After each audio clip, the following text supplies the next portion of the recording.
Chapter 5. Sim had vanished. The morning came and he was missing from work. A few thoughtless people commented on his absence. On the next day, nobody mentioned him. On the third day, Winston went into the vestibule of the records department to look at the notice board. One of the notices carried a printed list of the members of the chess committee, of whom Sim had been one. It looked almost exactly as it had looked before. Nothing had been crossed out, but it was one name shorter. It was enough. Sim had ceased to exist. He had never existed. The weather was baking hot. In the labyrinthine ministry, the windowless, air-conditioned rooms kept their normal temperature, but outside the pavement scorched one's feet, and the stench of the tubes at the rush hours was a horror. The preparations for Hate Week were in full swing, and the staffs of all the ministries were working overtime. Processions, meetings, military parades, lectures, waxwork displays, film shows, telescreen programs, all had to be organized. Stands had to be erected, effigies built, slogans coined, songs written, rumors circulated, photographs faked. Julia's unit in the fiction department had been taken off the production of novels and was rushing out a series of atrocity pamphlets. Winston, in addition to his regular work, spent long periods every day in going through back files of the Times and altering and embellishing news items which were to be quoted in speeches. Late at night, when the crowds of rowdy proles roamed the streets, the town had a curiously febrile air. The rocket bombs crashed oftener than ever, and sometimes in the far distance there were enormous explosions, which no one could explain, and about which there were wild rumours. The new tune, which was to be the theme song of Hate Week, the Hate Song as it was called, had already been composed and was being endlessly plugged on the telescreens. It had a savage, barking rhythm, which could not exactly be called music, but resembled the beating of a drum. Roared out by hundreds of voices to the tramp of marching feet, it was terrifying. The proles had taken a fancy to it, and in the midnight streets it competed with the still popular It Was Only a Hopeless Fancy. The parson's children played it at all hours of the night and day, unbearably on a comb and a piece of toilet paper. Winston's evenings were fuller than ever. Squads of volunteers, organized by parsons, were preparing the street for Hate Week, stitching banners, painting posters, erecting flagstaffs on the roofs, and perilously slinging wires across the street for the reception of streamers. Parsons boasted that Victory Mansions alone would display 400 metres of bunting. He was in his natural element and as happy as a lark. The heat and the manual work had even given him a pretext for reverting to shorts and an open shirt in the evenings. He was everywhere at once, pushing, pulling, sawing, hammering, improvising, jollying everyone along with comradely exhortations, and giving out from every fold in his body what seemed an inexhaustible supply of acrid-smelling sweat.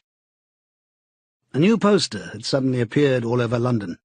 It had no caption, and represented simply the monstrous figure of a Eurasian soldier, 3 or 4 metres high, striding forward with expressionless Mongolian face and enormous boots, a submachine gun pointed from his hip. From whatever angle you looked at the poster, the muzzle of the gun, magnified by the foreshortening, seemed to be pointed straight at you. The thing had been plastered on every blank space on every wall, even outnumbering the portraits of Big Brother.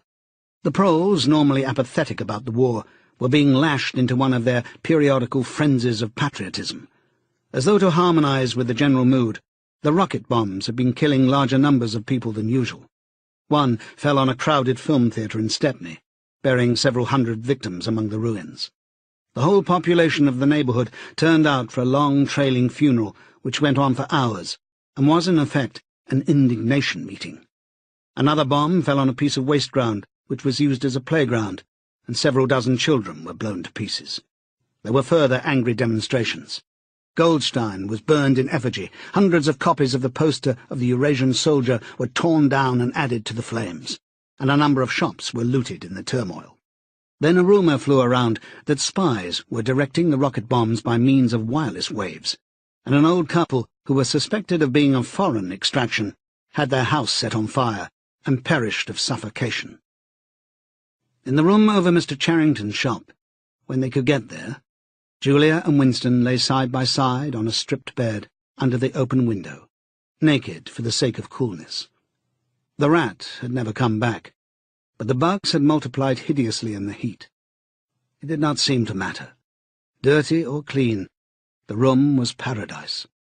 As soon as they arrived, they would sprinkle everything with pepper bought on the black market, tear off their clothes and make love with sweating bodies, then fall asleep, and wake to find that the bugs had rallied and were massing for the counterattack. 4, 5, 6, 7 times they met during the month of June. Winston had dropped his habit of drinking gin at all hours. He seemed to have lost the need for it. He had grown fatter. His varicose ulcer had subsided, leaving only a brown stain on the skin above his ankle. His fits of coughing in the early morning had stopped. The process of life had ceased to be intolerable. He had no longer any impulse to make faces at the telescreen or shout curses at the top of his voice. Now that they had a secure hiding place, almost a home, it did not even seem a hardship that they could only meet infrequently, and for a couple of hours at a time. What mattered was that the room over the junk shop should exist. To know that it was there, inviolate, was almost the same as being in it. The room was a world, a pocket of the past, where extinct animals could walk. Mr. Charrington thought Winston was another extinct animal. He usually stopped to talk with Mr. Charrington for a few minutes on his way upstairs. The old man seemed seldom or never to go out of doors, and on the other hand, to have almost no customers. He led a ghost-like existence between the tiny dark shop and an even tinier back kitchen where he prepared his meals, and which contained, among other things, an unbelievably ancient gramophone with an enormous horn. He seemed glad of the opportunity to talk. Wandering about among his worthless stock, with his long nose and thick spectacles, and his bowed shoulders in the velvet jacket, he had always vaguely the air of being a collector rather than a tradesman. With a sort of faded enthusiasm, he would finger this scrap of rubbish or that, a china bottle stopper, the painted lid of a broken snuff-box, a pinchbeck locket containing a strand of some long-dead baby's hair, never asking that Winston should buy it, merely that he should admire it. To talk to him was like listening to the tinkling of a worn-out musical box. He had dragged out from the corners of his memory some more fragments of forgotten rhymes. There was one about 24 blackbirds, and another about a cow with a crumpled horn, and another about the death of poor Cock Robin. "It just occurred to me you might be interested," he would say, with a deprecating little laugh, whenever he produced a new fragment. But he could never recall more than a few lines of any one rhyme. Both of them knew, in a way it was never out of their minds, that what was now happening could not last long.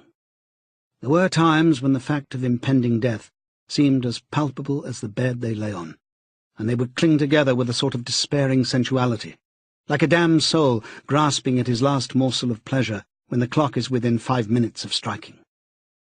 But there were also times when they had the illusion not only of safety, but of permanence. So long as they were actually in this room, they both felt no harm could come to them. Getting there was difficult and dangerous, but the room itself was sanctuary.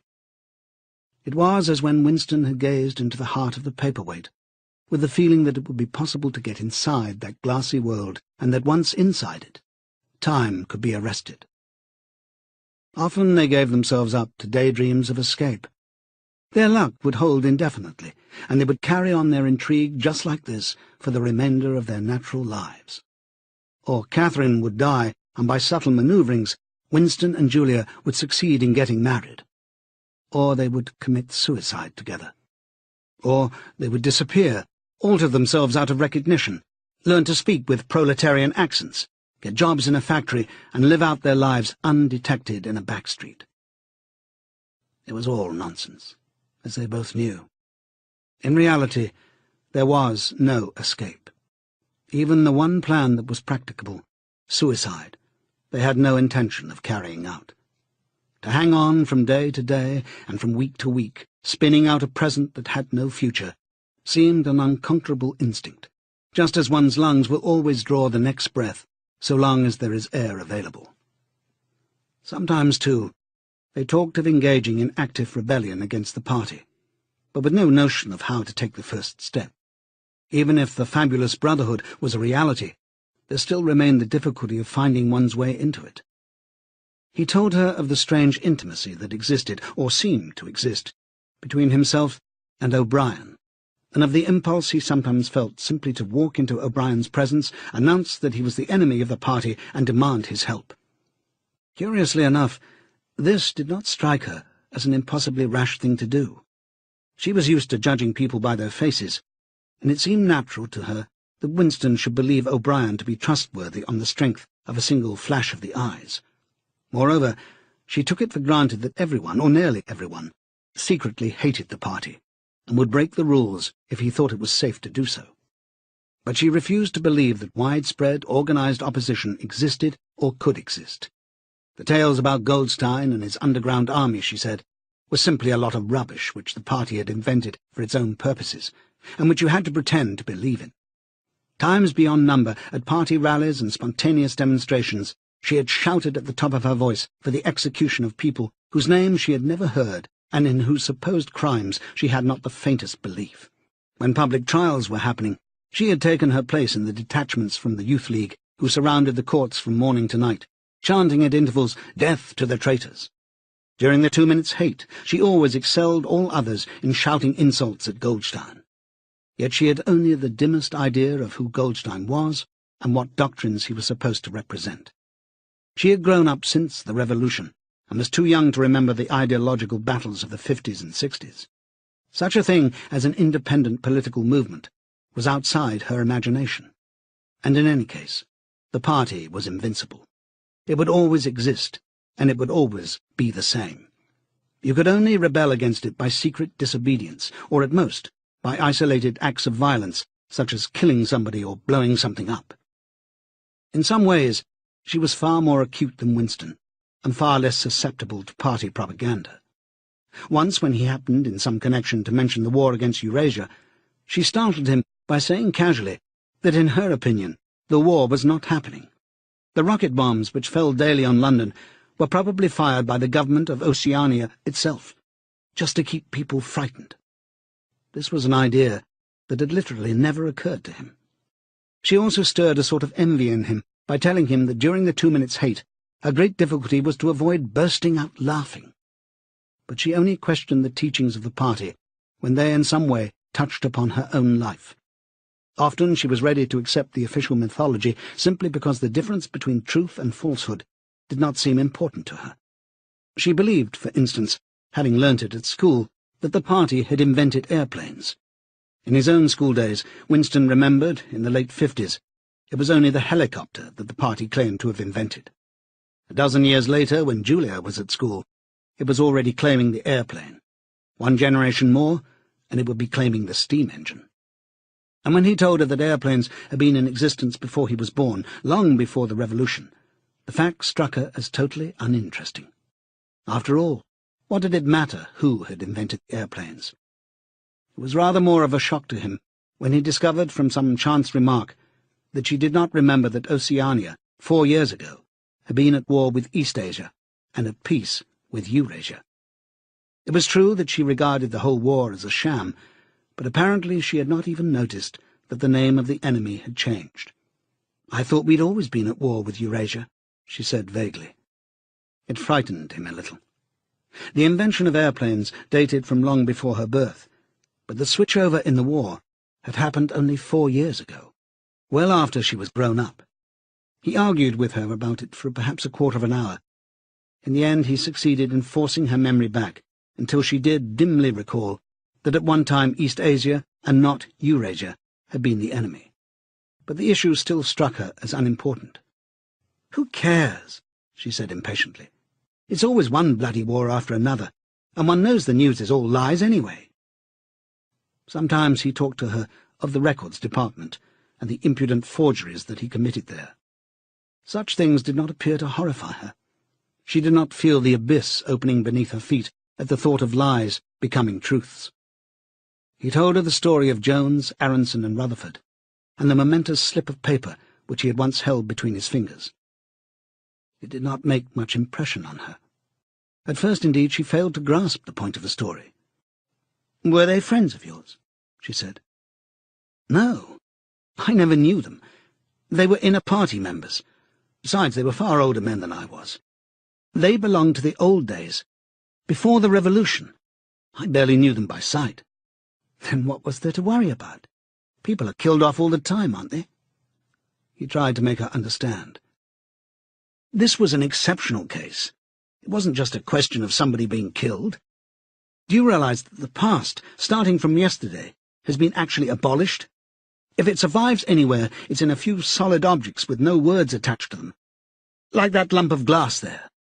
Already we know almost literally nothing about the revolution and the years before the revolution.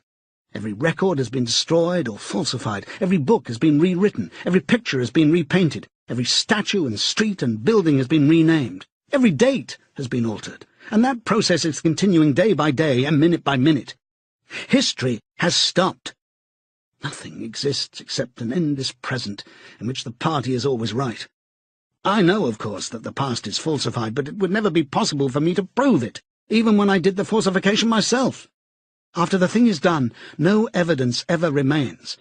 The only evidence is inside my own mind, and I don't know with any certainty that any other human being shares my memories. Just in that one instance, in my whole life, I did possess actual concrete evidence after the event, years after it. And what good was that? It was no good, because I threw it away a few minutes later. But if the same thing happened today, I should keep it. Well, I wouldn't, said Julia. I'm quite ready to take risks, but only for something worthwhile, not for bits of old newspaper. What could you have done with it, even if you'd kept it? Not much, perhaps, but it was evidence. It might have planted a few doubts here and there, supposing that I dared to show it to anybody. I don't imagine that we can alter anything in our own lifetime, but one can imagine little knots of resistance springing up here and there, small groups of people banding themselves together and gradually growing and even leaving a few records behind, so that the next generation can carry on where we leave off. I'm not interested in the next generation, dear. I'm interested in us. You're only a rebel from the waist downwards, he told her. She thought this brilliantly witty, and flung her arms around him in delight. In the ramifications of party doctrine, she had not the faintest interest. Whenever he began to talk of the principles of Ingsoc, doublethink, the mutability of the past, and the denial of objective reality, and to use newspeak words, she became bored and confused, and said that she never paid any attention to that kind of thing. One knew that it was all rubbish, so why let oneself be worried by it? She knew when to cheer and when to boo, and that was all one needed. If he persisted in talking of such subjects, she had a disconcerting habit of falling asleep. She was one of those people who can go to sleep at any hour and in any position. Talking to her, he realized how easy it was to present an appearance of orthodoxy, while having no grasp whatever of what orthodoxy meant. In a way, the world view of the party imposed itself most successfully on people incapable of understanding it. They could be made to accept the most flagrant violations of reality, because they never fully grasped the enormity of what was demanded of them, and were not sufficiently interested in public events to notice what was happening. By lack of understanding, they remained sane. They simply swallowed everything, and what they swallowed did them no harm because it left no residue behind, just as a grain of corn will pass undigested through the body of a bird.